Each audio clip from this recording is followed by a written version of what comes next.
नीता रवीची दुसरी बायको बनून त्याच्या घरी आली. रवीला एक भाऊ होता, महेश.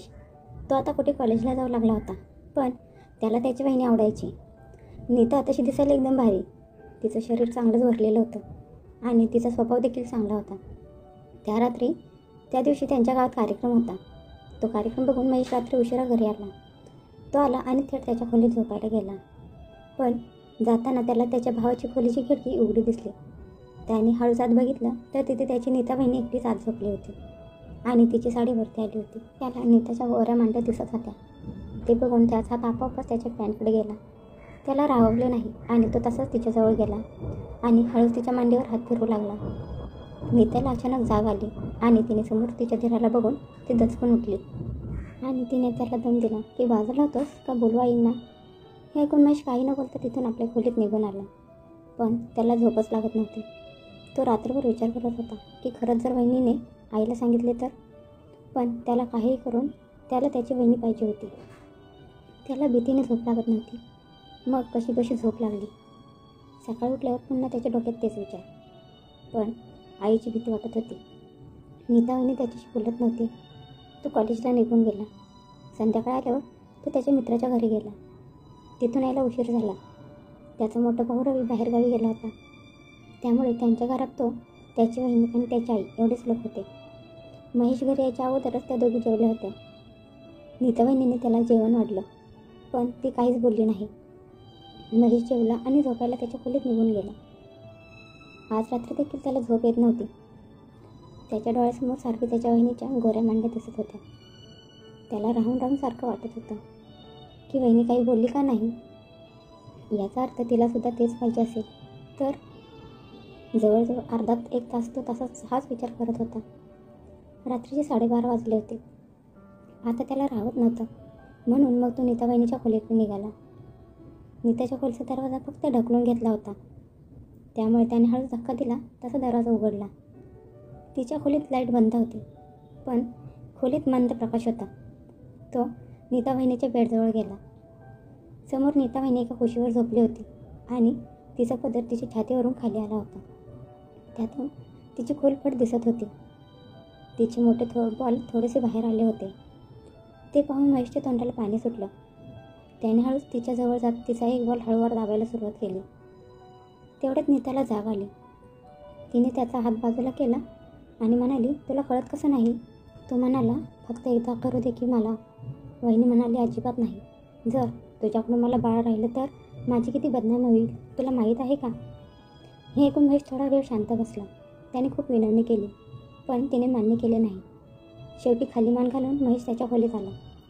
तो विचार करू लागला की आज एक गोष्ट समजली की वहिनी नाराज झाली नव्हती. तिला माझ्यासोबत करायला काहीच हरकत नाही, फक्त तिला भीती वाटत होती. थोडा वेळ हाच तो विचार करत होता. तेवढ्यात त्याची नीता वहिनी त्याच्या खोलीत आली आणि त्याची शेजारी येऊन बसली. ती त्याच्या शेजारी बसत त्याला म्हणाली, हे बघ महेश, तू माझ्यापेक्षा खूप लहान आहेस. आपल्यापेक्षा मोठ्या बाईला गाठण्याने कमजोरी येते. उगाच तुझी तब्येत खराब होईल. महेश म्हणाला, वहिनी फक्त एकदा दे ना मला, पुन्हा कधीच नाही मागणार मी तुला. नीता वहिनी काहीच बोलली नाही. ती तशीच बसली असल्याचे पाहून महेशने तिचा हात त्याच्या हातात घेतला आणि त्याच्या सामानावर ठेवला. त्याला वाटले की त्याची वहिनी हात काढेल, पण तिने हात तसाच ठेवला. मग त्याची हिंमत वाढली. तो उठून बसला आणि तिच्या गालावरून हात फिरवू लागला. तिचा श्वास वाढू लागला. मग त्याने वरूनच तिच्या ब्लाऊजमध्ये हात घातला आणि तो तिची छाती दाबू लागला. नीताने अजून तिचा हात त्याच्या सामानावर ठेवला होता आणि आता ती महेशचा पोपट जोरजोरात दाबू लागली. काही वेळातच तिने महेशला धक्का दिला आणि त्याला बेडवर पाडलं. त्याला पाडताच ती त्याच्या अंगावर झोपली आणि त्या दोघांचा किस सुरू झाला. दोन्हीकडे आग समान लागली होती आणि त्यामुळे कधी ते दोघे एकमेकांना भिडले आणि कधी त्यांचे कपडे एक एक करून अंगावरून गळून पडले, त्यांचं त्यांनाही समजलं नाही. आता ते दोघेही पूर्ण नागडे झाले होते. महेशने एका झटक्यात तिला खाली घातली आणि तो त्याचा पोपट तिच्या चिमणीवर घासू लागला. तिकडे नीता वहिनी चांगलीच गरम झाली होती आणि तिला राहत नव्हतं. तिने लगेच त्याचा पोपट हातात घेतला आणि तिच्या चिमणीत घालून घेतला. तिने स्वतःच्या हाताने आत घालताच महेश मागे पुढे करू लागला. असे करत करत त्याने एकदम गपकन पोपट आत घुसवला. नीताच्या तोंडातून आह निघाली आणि आता ती त्याच्या सहकार्य करू लागली. आता ते दोघे एकमेकांना भरभरून ओढून घेत होते. त्यांची एकमेकांशी जणू बेडवर कुस्ती चालू होती. कधी महेश खाली आणि ती वर होती, तर कधी तो खालीवर आणि नीता खाली होती. असे करता करता बराच वेळाने महेश तिच्या चिमणीत त्याचा फवारा सोडला आणि तो शांत झाला. आता ते दोघे देखील बरेच थकले होते, त्यामुळे ते दोघे तसेच पडून राहिले. त्यानंतर नीता वहिनी महेशला म्हणाली, आता तरी तुझं मन भरलं ना, आता पुन्हा कधी मागायचं नाही, असं म्हणून तिने कपडे घातले आणि ती तिथून निघून गेली. महेशसुद्धा चड्डी घालून तसा झोपून गेला. सकाळी उठल्यावर त्याने आंघोळ केली आणि तो कॉलेजला निघून गेला. दुपारनंतर कॉलेजवरून तो घरी आला तर त्याला त्याची नीता बहिणी आज थोडी आनंदात दिसली. तिने त्याला प्रेमाने जेवण वाढलं. तो जेवताना त्याने विचारलं, वहिनी तू जेवलीस का? पण ती म्हणाली हो. तो म्हणाला, माझ्यासोबत थोडी जेव की. नीता म्हणाली, मी अशी एक नाही जेवणार. ती आता त्याच्याशी चेष्टामस्करी करू लागली. महेश तिला म्हणाला, मग कशी जेवणार? ती म्हणाली, जसा तुझा भाऊ चारतो तसं चारलंस तर खाईन. महेशने विचारले, दादा कसं चारतो तुला? ती हळूच लाजत म्हणाली, मांडीवर घेऊन. महेश म्हणाला, ठीक आहे, असे म्हणत त्याने तिला त्याच्या मांडीवर बसवलं. आता नीताबाईंनी त्याच्या मांडीवर बसली होती आणि तो तिला चारता चारता तिच्याशी मस्ती करू लागला. त्याने हळूच तिच्या बॉलवर हात ठेवला आणि तो दाबू लागला.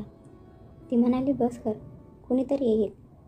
तो म्हणाला, वहिनी आता घरात कुणी नाही, आई बाजारात गेली आहे. तसेही तुला मांडीवर घेऊन बसवलं आहे, तर मग बॉल दाबलं म्हणून काय झालं? ती हसतच त्याला लटका विरोध करत नव्हती. आता त्याला हे समजून चुकलं होतं की तिचा मूड बांधला होता. महेश तिला म्हणाला, त्या खोलीत जायचं का? ती म्हणाली, कशाला? महेश म्हणाला, पुन्हा एकदा कुस्ती होऊन जाऊ देत. ती म्हणाली, नको, आत्ता नको.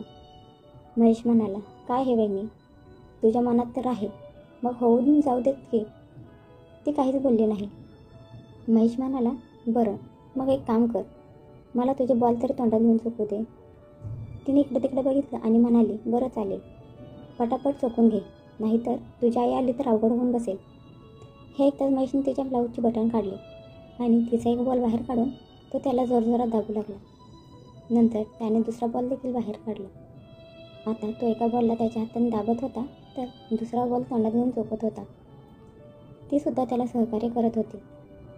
तो तिचे बॉल चोकत असतानाच ती तोंडातून नाजूक आवाज काढत होती. तो आवाज ऐकून महेश अजूनच चवताळला. काही वेळात नीतावाहिनीने त्याला किस करायला सुरुवात केली. तिने तिची जीभ त्याच्या तोंडात घातली आणि त्याचे तोंड चोपू लागली.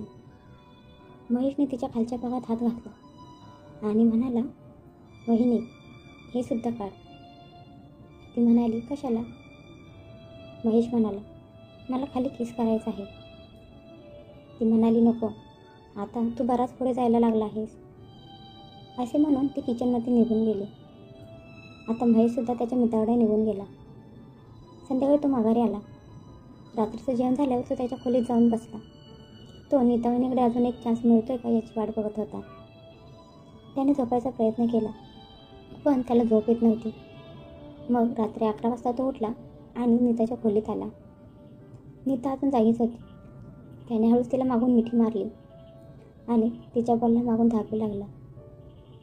त्याने तिच्या मानेवर किस केला. ती त्याला म्हणाली, आत्ता तू तुझ्या खोलीत जा, थोड्या वेळ मी येते तिथे. महेश तिथून निघून त्याच्या खोलीत गेला. थोड्या वेळातच नीताबाई त्याच्या खोलीत आली. आत तास तिने दरवाजाला हातून कडी लावली आणि तिने त्याला मिठीत घेतलं. मग त्यांचा खेळ सुरू झाला. त्या रात्री नीताबाई पूर्ण जोशात होती आणि त्या दोघांनी संपूर्ण रात्र फक्त मस्त मजा केली. ती पूर्णपणे नागडे होऊन त्याची शेजारी पडून राहिली. महेश रात्रभर नागडे करून तिला करत होता. पहाटे 4:30 वाजेपर्यंत त्यांनी 2-3 शॉट काढले. त्यानंतर ती तिच्या खोलीत निघून गेली. आता हे त्या दोघांचं रोजचंच काम चालू होतं. महेश रोज रात्री त्याच्या वहिनीला पूर्ण नागडे करून करत होता. जेवण झालं की रात्री महेश तिला नुसता गप्पागप ठोकत होता. महेशला त्याची वहिनी कायम म्हणायची की मला बाकी काही नको, फक्त तू आयुष्यभर मला असंच करत राहा. त्या दोघांनासुद्धा आता एकमेकांना घेतल्याशिवाय करमत नव्हतं. नीताचा नवरा जास्त करून कामासाठी बाहेर गावी